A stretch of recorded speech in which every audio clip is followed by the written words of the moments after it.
Bicara tentang minat baca masyarakat Indonesia yang dianggap sebagai terbilang salah satu rendah negara jika dibandingkan dengan negara-negara lain, kita akan coba melihat seperti apa perbandingannya minat baca masyarakat Indonesia dibandingkan dengan beberapa negara yang lain. Perpustakaan bukan sekedar tempat penuh buku. Bagiku, perpustakaan adalah jendela ilmu, sumber inspirasi, dan tempat di mana mimpi-mimpi dimulai. Di Kabupaten Bengkulu Selatan, semangat literasi semakin tumbuh, dari perpustakaan sekolah hingga perpustakaan daerah. Semua bergerak untuk menciptakan generasi yang cerdas dan mandiri. Tapi tantangan masih ada. Banyak anak-anak yang belum terbiasa membaca karena akses buku yang terbatas, atau menganggap buku itu membosankan. Padahal membaca bukan hanya soal menghafal kata-kata. Membaca adalah petualangan.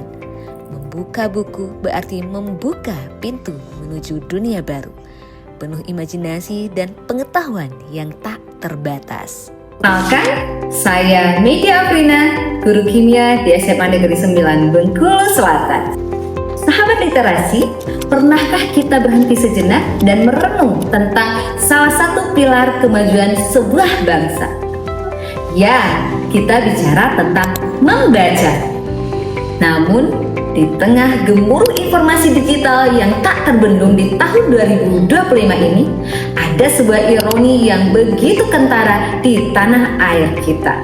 Data membuktikan, menurut laporan terbaru dari Perpustakaan Nasional Indeks Pembangunan Literasi Masyarakat atau IPLN, menunjukkan adanya peningkatan dari 64,40 di tahun 2022 menjadi 73,52 pada tahun 2024.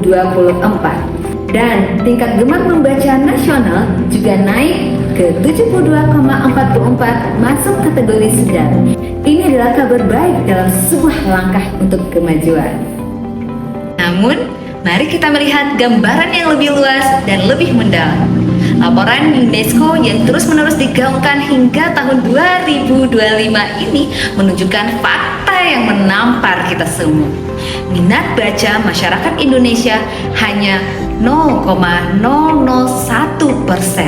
Artinya, dari 1.000 orang Indonesia mungkin hanya satu yang benar-benar gemar membaca secara aktif. Bayangkan, hanya satu dari 1.000.